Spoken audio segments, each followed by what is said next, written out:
émission est présentée par Télé-Élan. Vous êtes enfin aux commandes. Pour en savoir plus, visitez Rogers.com.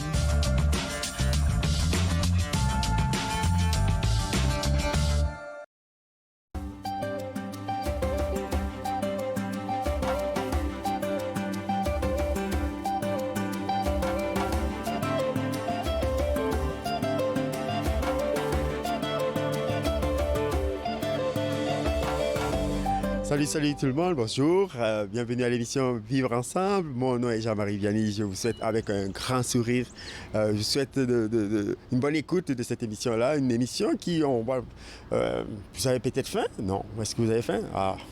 Mon invité aujourd'hui, il va vous amener, il va vous donner l'envie d'avoir faim, parce qu'il s'appelle Désiré Caboret, il est le fondateur et également propriétaire des restaurants Pili Pili. Bonjour Désiré, bienvenue à l'émission. Bonjour Jean-Marie Vianney, j'espère que tu vas bien. Oui, ça va très très bien, et toi-même? Oui, ça va très bien. Alors du Burkina Faso comme ça, on prend ses valises, on va on commence par où? On débarque où? À Paris ou on débarque à Ottawa? Ou qu'est-ce qu'on fait avec ces recettes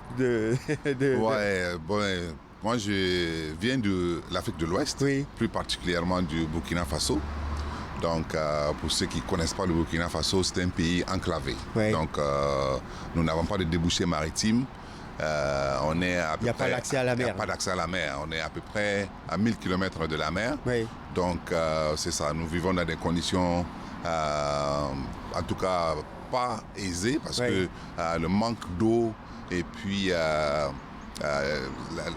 les terres ne sont pas fertiles. Exactement. Les conditions ne sont pas comme nos voisins pays côtiers. Donc quand on apprend à négocier avec le voisin. Absolument. Et le vivre ensemble. C'est ça. Donc nous, on n'a pas été privilégiés par la nature. Oui. Donc, mais nous sommes des hommes, comme vous l'entendez, c'est le pays des hommes intègres. Le pays des hommes intègres. Donc, nous, j'en ai un devant moi. C'est ça. Donc nous sommes reconnus comme des gros travailleurs. Oui. Et on a participé beaucoup à la construction de certains pays voisins comme le Ghana, la Côte d'Ivoire. Oui. Quand on parle de la Côte d'Ivoire aujourd'hui, on parle des plantations de café, de cacao et tout ce qui est culture industrielle. Oui. Donc ce sont nous les Burkinabés qui avons participé à la construction. Une communauté qui travaille, travailleuse. C'est ça, une communauté qui travaille très fort. Oui. Donc moi je suis né dans ce pays et comme je disais tantôt, les conditions de vie étant très difficiles, oui. À un moment donné, j'ai eu l'opportunité de sortir de mon pays. Et c'était le Canada qui m'a été offert comme une opportunité, qui m'a ouvert la porte. Donc je suis arrivé ici et puis j'ai commencé d'abord avec l'école. J'ai été à la cité collégiale. C'était pendant le boom de l'informatique. Oui. Donc dans les années avant l'année 95, oui. Où c'était le Windows 95 qui venait de commencer. Donc je me suis inscrit en informatique. Avec les grandes disquettes là. Absolument, c'est ça, les floppy disks comme on le dit. Donc j'ai étudié en informatique et petit à petit, donc je commençais à travailler et après j'ai continué encore en télécommunication. Oui. Donc ça m'a permis de m'installer. Oui. Alors, donc, ça m'a permis de travailler un peu. J'ai travaillé à la Commission de la fonction publique. Oui. J'ai travaillé à Bell Canada. Oui. Donc, c'est de l'expérience que j'ai pu acquérir. Et c'est tout ça qui m'a construit. Oui. Et qui a fait de moi ce que je suis aujourd'hui. Donc, vous vous êtes intégré socialement, économiquement. Absolument. Et maintenant politiquement. C'est ça. Donc, c'est terminé là. Voilà, donc, j'étais construit à partir de là. Oui. Donc, c'est ça. Et l'expérience que j'ai pu cumuler durant ces années m'a permis de me retrouver moi-même, de me retrouver ce que je suis en réalité. Oui. Moi, je suis un entrepreneur de naissance. Oui. Comme vous savez, on ne peut pas enseigner quelqu'un à devenir entrepreneur. On est entrepreneur. Ouais. Voilà. Donc, il faut l'avoir en soi. Et quand j'étais en Afrique, j'ai toujours rêvé d'avoir ma propre entreprise. Oui. Mais étant dans le milieu familial, c'est très difficile parce que le contexte n'était pas favorable. Le contexte n'était pas favorable. Et ma mère aussi est une femme trop conservatrice. Oui. Pour elle, il faut travailler à la fonction publique, il faut avoir un travail stable, il ne faut pas prendre trop de risques. Oui. Il faut travailler et puis attendre la pension et avoir une vie tranquille. Pour elle, être un entrepreneur, c'est trop de risques. Trop de risques. Et il y a trop de fraude, il y a trop de faux, il y a trop de magouilles. Donc, on risque de se faire avoir. comme étant une femme de l'église. Oui. Elle veut que je travaille dans la tranquillité, oui. dans la paix, et puis c'est tout ce qu'elle pensait. Voilà. Donc, si j'étais en Afrique, ça allait être très difficile pour moi de me lancer en affaires. Et là, vous n'êtes pas en Afrique. Et là, je suis parti loin d'elle. Oui. Alors, donc, j'ai travaillé, j'ai pu acquérir un peu d'argent, oui. J'ai eu beaucoup d'expérience, parce que tous les passages que j'ai eus m'a donné de l'expérience et ça m'a construit à devenir un entrepreneur. Ouais. Quand je prends l'exemple à Bell Canada, où j'étais chef de service à la clientèle. Donc, ça m'a permis de construire un bagage délicat. Savoir comment parler aux gens. Quelles sont les diligences. Absolument. Donc, c'est tout ça que j'ai pu cumuler. Et lorsque j'ai ouvert mon entreprise, ça m'a permis d'avoir une base solide et pour permettre de répondre aux besoins de mon environnement. Ouais. Puisque vous savez que chez nous, les choses ne fonctionnent toujours pas comme ici. Ouais. Donc, que ce soit sur le plan sanitaire, que ce soit service à la clientèle, que ce soit au niveau de la qualité, contrôle de qualité. Ouais. Donc, c'est des choses qui sont des détails qu'il faut beaucoup prêter attention quand on est dans un environnement anglo-saxon ou nord-américain. Alors, comment est-ce que tout ce parcours que vous nous avez retracé vous amène à la mise sur pied, la création, à penser à mettre sur pied une entreprise, mais au niveau de la restauration? Bon, comme je disais, moi j'ai étudié dans l'informatique et puis la télécommunication. Donc, mais à un moment donné, je voudrais partager avec ma nouvelle communauté canadienne quelque chose que j'ai apporté de chez moi. Oui. Alors, au niveau de l'informatique, je ne pouvais pas parce qu'il y a des gros gourous, il y a des grosses entreprises. Oui. Alors, donc, au niveau de la télécommunication, j'ai beaucoup pensé, mais je n'avais pas les capacités, je n'avais pas beaucoup de choses à apporter. Donc, le circuit était saturé. Le circuit était saturé et je ne me sentais pas assez capable de pouvoir m'insérer dans ce milieu. Mm-hmm. Donc, je me suis rabattu au niveau de la restauration. Oui. Donc, dans un premier temps, j'ai fait une analyse personnelle. Donc, en matière de la restauration, quel est le domaine dans lequel je peux exceller. Donc, j'ai vu que l'habitude canadienne, c'est les hamburgers. Donc, la plupart des gens mangent les hamburgers ici. Avec nos petits pains, nos petits pains, un peu, c'est ça, les tomates et tout ça. Donc, moi, je dis non, chez nous, en Afrique, on ne connaît pas ça. Donc, et la deuxième chose que j'ai pu remarquer, c'était les pizzas. Oui. Les gens, après les hamburgers, c'est les pizzas que les gens aiment beaucoup. Exactement. Manger. Et là aussi, ça ne vient pas de l'Afrique. Football, autour des matchs de hockey. Ça non plus, ça ne vient pas de l'Afrique. Donc, et ensuite, c'était les shawarma, les sandwichs, etc. Oui. Ça non plus, ça ne vient pas de l'Afrique. Alors donc, moi, je me suis attelé au poulet. Oui. Comme je disais tantôt, le Burkina, c'est un pays enclavé. Oui. Nous n'avons pas beaucoup de cours d'eau, la mer, etc. Donc, on s'est spécialisé dans la grillade de volaille. Oui. Donc, je me suis dit que bon, il y a une recette qui me trottait dans la tête, une recette de ma grand-mère. Quand j'étais tout petit, j'allais au village, donc on faisait la grillade. Oui. Et elle m'a appris très tôt à faire la cuisine. Oui. Alors que chez nous, les hommes ne font pas dans la cuisine qu'ils sont. Mais comme s'ils savaient, ils me disaient que non, parce que je ne sais pas, peut-être qu'un jour, tu vas aller loin de ta famille, loin de ta mère, et il faut que tu apprennes à cuisiner. Parce qu'on ne sait pas où la vie va t'amener. Oui. C'est comme si elle savait. C'est comme si elle avait prédit que j'allais partir. Elle avait prédit l'avenir, oui. C'est ça. Donc, alors, elle m'apprenait à contrôler le feu. Alors, quelle est la différence entre la flamme, la chaleur, la rôtisserie, etc. Donc, et la combinaison des épices. Oui. Donc, elle m'a dit que, alors, pour avoir une bonne recette, un bon cuisinier doit avoir comme ami un épicier. Oui. Celui qui vend les épices. Et aussi, les épices, il faut savoir les cueillir. Parce que quand tu cueilles les épices au mauvais moment, ça peut donner un mauvais goût. Okay. Quand c'est trop mûr, c'est pas bon. Quand c'est cru, c'est pas bon. Et donc, il faut savoir. Il y a le temps de trois, la leçon de trois. Absolument. Le meilleur moment. Pour que les légumes gardent la saveur, il faut les cueillir à un certain moment donné. Et tout ça, c'est des choses qu'il faut connaître. Mm-hmm. Donc, aussi, au niveau du charbon de bois, alors, il y a des charbons qui produisent beaucoup de fumée, il y en a qui produisent beaucoup de chaleur. Donc, il faut maîtriser ces deux techniques, c'est-à-dire que les épices et la technique de cuisson. Wow. Donc, c'est la combinaison des deux. Dans le feu, l'aliment, les condiments. Les condiments. Toutes ces choses sont orchestrées. Pour la saveur même au niveau de la texture de la volaille. si c'est du poulet, il faut savoir c'est quel genre de poulet. Si c'est un coq, tu ne peux pas faire la grillade parce que ça va être un peu dur.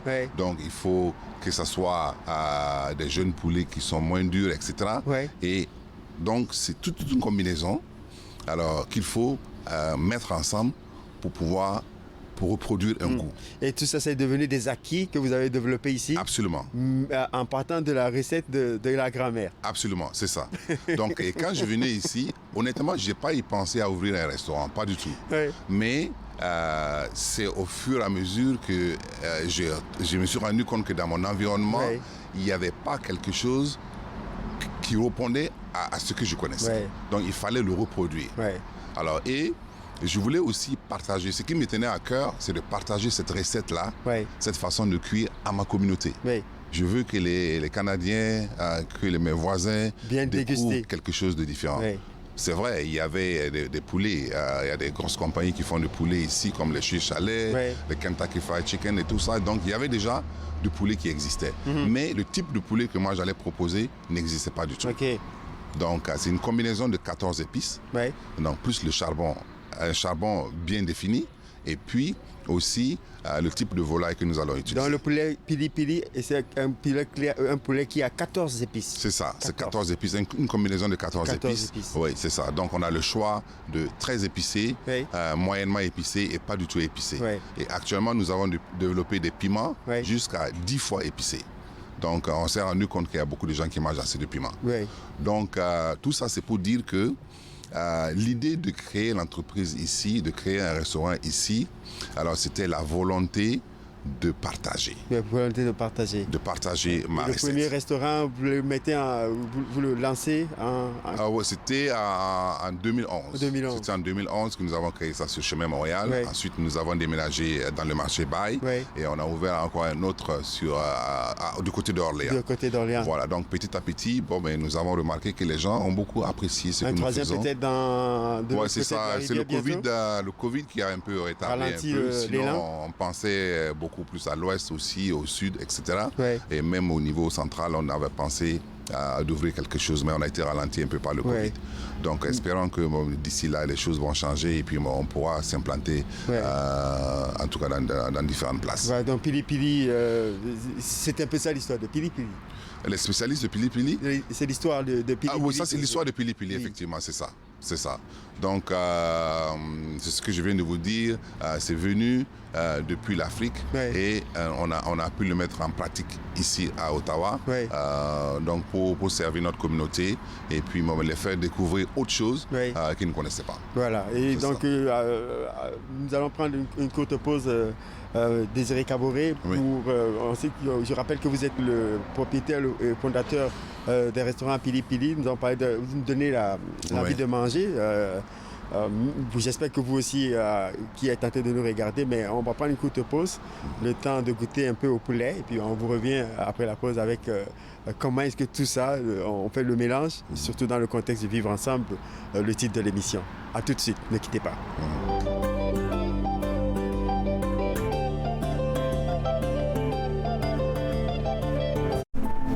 Je l'ai fait. J'en ai besoin.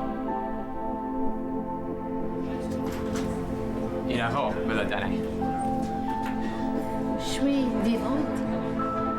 En tant que donneur d'organes, vous pouvez sauver jusqu'à 8 vies et en améliorer autant que 75 autres. S'il vous plaît, visitez notre site web et engagez-vous au cadeau de la vie. Vous serez heureux de l'avoir fait. Merci. Je m'appelle Zachary et mon sport préféré, c'est le hockey.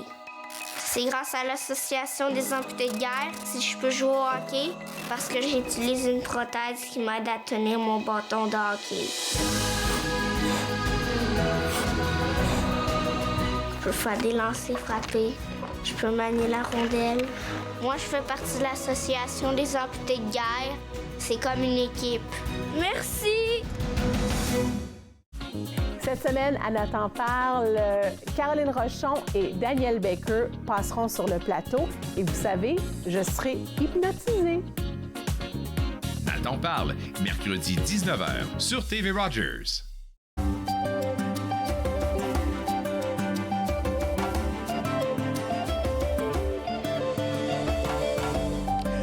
De retour après la pause, je suis accompagné de Désiré Kaboré, fondateur propriétaire des restaurants Pili Pili.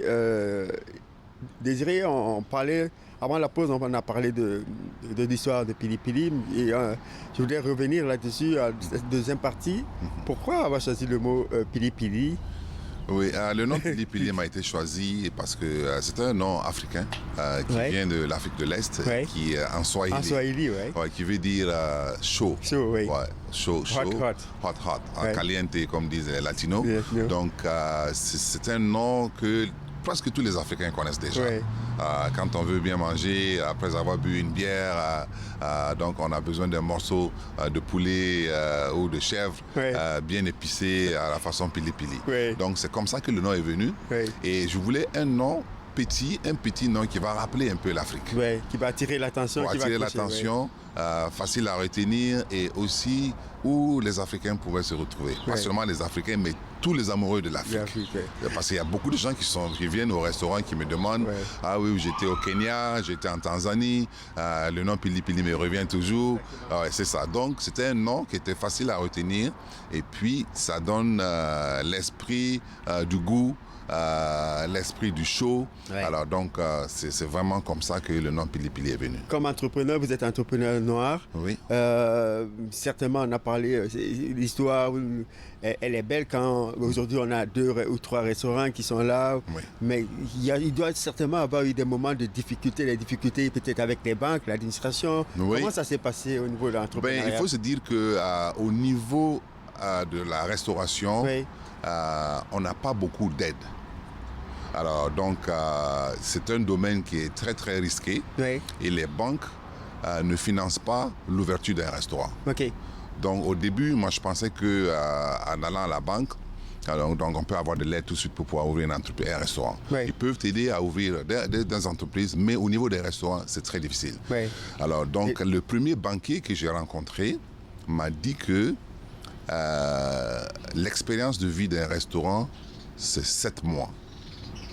Donc, quand tu ouvres un nouveau restaurant, 7 mois après, si tu es toujours ouvert, ça veut dire que tu peux continuer.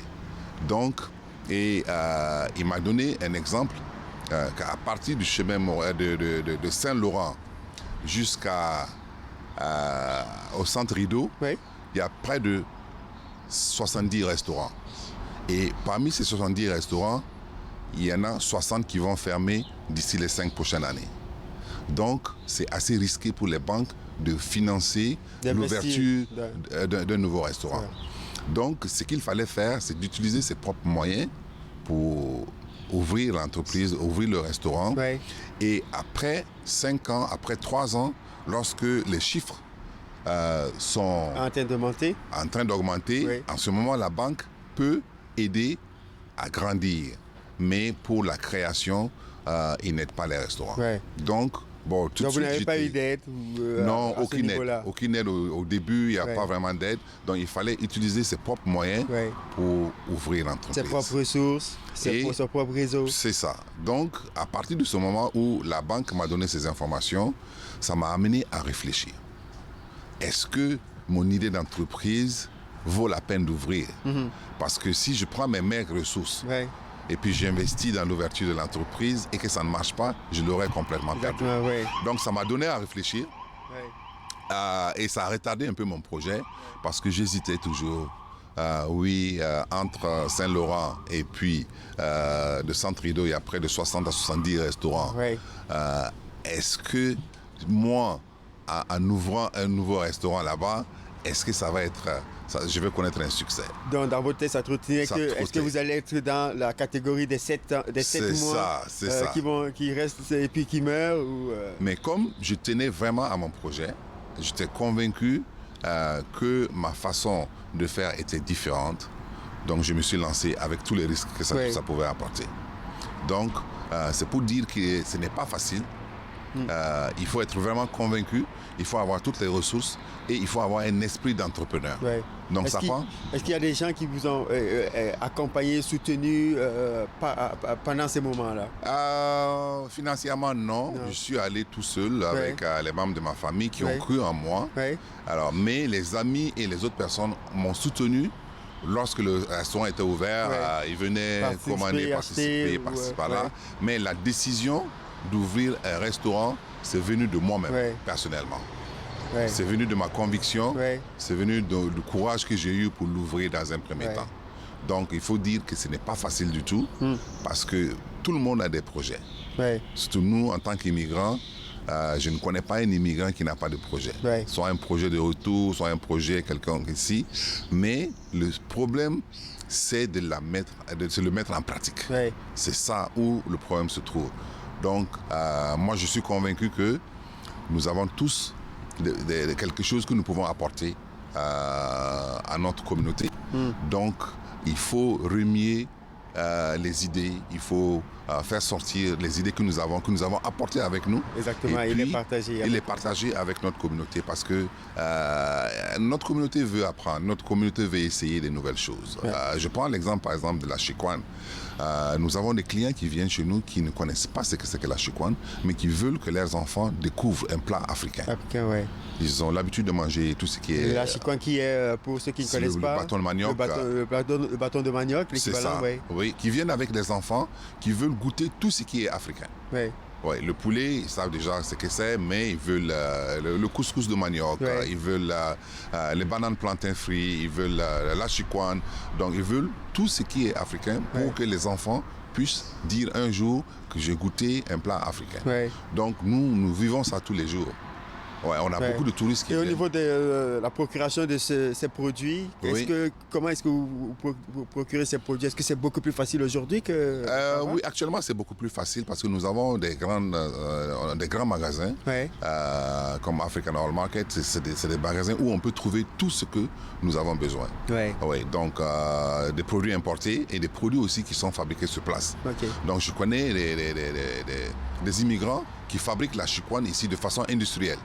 Et nous soutenons entre entrepreneurs à ce niveau-là pour promouvoir les produits de façon locale. Donc, oui, on en trouve. Donc ça veut dire que certains, vous êtes dans la restauration, d'autres sont dans d'autres domaines, et puis vous combinez. Oui, on combine nos efforts, et puis pour faire la promotion de nos produits qui sont faits sur place. Donc, vous êtes vraiment dans la dynamique de vivre ensemble, de la collaboration, du travail. Absolument, oui. Et donc, qu'est-ce que ça représente pour vous, cette volonté de travailler avec tous ces partenaires-là? Qu'est-ce que ça apporte en plus dans la production non seulement personnelle, organisationnelle de votre restaurant? Oui, à ce niveau, il faut dire que dans l'industrie dans laquelle je suis, dans le domaine de la restauration, nous appliquons déjà... Nous avons déjà la volonté de vivre ensemble. Si vous arrivez par exemple chez moi, nous avons à peu près 6 à 7 nationalités qui travaillent dans les restaurants. Voilà, donc on a des musulmans, on a des arabes, on a des gens qui viennent de l'Afrique centrale, on a des gens qui viennent de l'Afrique de l'Ouest, on a des chrétiens, on a des musulmans, on a tout le monde qui travaille dans le restaurant. Donc nous avons un seul objectif, c'est de satisfaire la clientèle. Donc nous mettons de côté nos divergences, nous mettons de côté nos religions, etc. Et puis, nous regardons comment est-ce que nous pouvons nous mettre ensemble pour satisfaire les clients. Et au niveau même de l'organisation du travail, on a tout fait pour s'adapter, pour adapter les conditions de travail pour que tout le monde puisse se sentir. C'est ça, aux réalités canadiennes, aux valeurs canadiennes. Donc, par exemple, on a des musulmans qui travaillent chez nous, qui vont à la mosquée tous les vendredis. C'est ça. Donc nous, au lieu de les donner le dimanche off, nous, on les donne les vendredis off pour les permettre d'aller à la mosquée. Alors, pour faire les prières. Et il y en a aussi qui exigent de prier 2 ou 3 fois pendant la journée lorsqu'ils travaillent. Donc nous nous assurons que sur la même tâche de travail, on a 2 personnes. Alors pour permettre à celui-là qui a des croyances religieuses différentes de pouvoir pratiquer sa religion tout en étant au travail. Donc nous essayons d'accommoder presque tout le monde pour que nous puissions travailler ensemble pour le même objectif. Donc c'est vraiment, vous pratiquez le vivre ensemble. On pratique déjà le vivre ensemble. Donc c'est ça. Et même au niveau de la communauté que nous servons, nous nous assurons que la viande est halal, par exemple, pour permettre aux musulmans, aux gens qui ont des croyances halal, de pouvoir venir chez nous. Donc on essaie de s'adapter d'une certaine façon, alors pour permettre à tout le monde de venir. Au niveau de la documentation, les réglementations avec la ville et tout, est-ce qu'il y a des avancées là-dessus? Est-ce que vous avez des difficultés ou quelque chose Non, au début, on avait un peu de difficultés parce que c'était un nouveau domaine pour nous. Mais au fil du temps, on s'est rendu compte que la loi canadienne doit être respectée, les conditions sanitaires, les réglementations au niveau des employés, les horaires, il faut travailler 37 heures, 0.5 par semaine. Donc, il faut seulement régler la régulation. Tout à fait, et ça permet à l'entreprise de grandir et puis de rester dans les normes. Alors, mais ce qui est important pour nous, c'est de pouvoir s'adapter aux réalités pour attirer notre communauté. Donc, il faut se mettre à jour, il faut se mettre à niveau et il faut respecter les conditions et les règles de travail des normes canadiennes. Alors, un propriétaire comme vous, vous êtes certainement beaucoup trop occupé. Le travail, les entreprises et la famille, comment est-ce que vous faites le jonglage des enfants, la famille, vous faites comment? Oui, non, mais toute la famille est intégrée, impliquée dans le travail, à l'entreprise. Parce que pour réussir une entreprise, il faut avoir l'appui de la famille dans un premier temps. Parce qu'il y a des moments où il y a des employés qui ne peuvent pas venir, mais la famille va être toujours là, présente, pour pouvoir soutenir. Alors donc si on est basé seulement sur les employés, il y a des moments où c'est un peu difficile.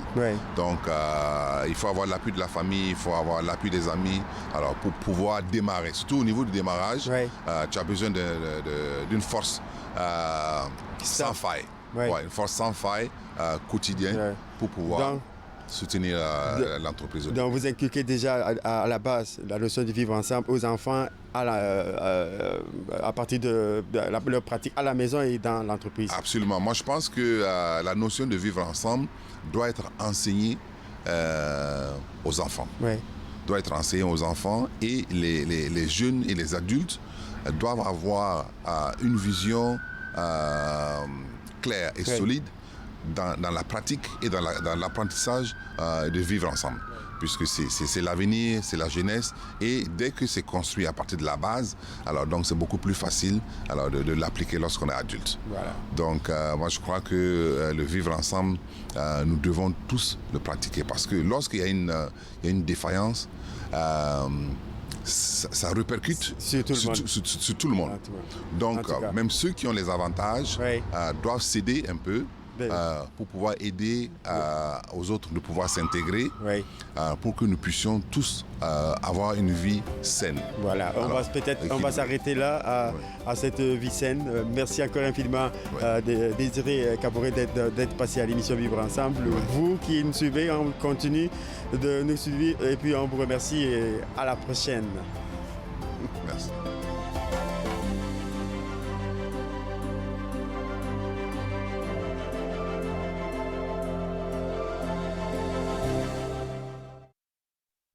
Faites-nous part de vos commentaires en composant le 613-521-2323 par courriel sur Facebook et Twitter.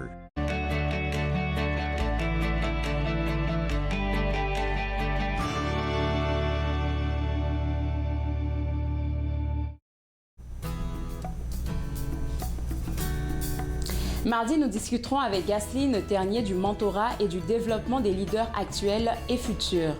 Par la suite, vous rencontrerez des artistes qui seront en spectacle au Centre national des arts. Finalement, nous terminerons l'émission tout en sourire avec Linda Leclerc de l'École du yoga du rire. Tout ça et bien plus à Entre nous. Entre nous, en semaine, 11, 18 et 22 heures sur TV Rogers.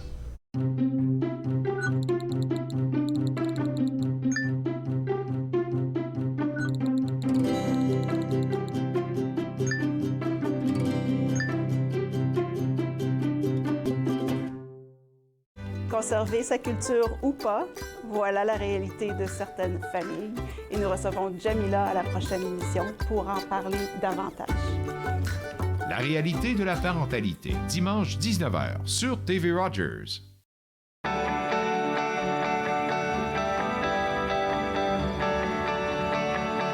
Vous regardez TV Rogers.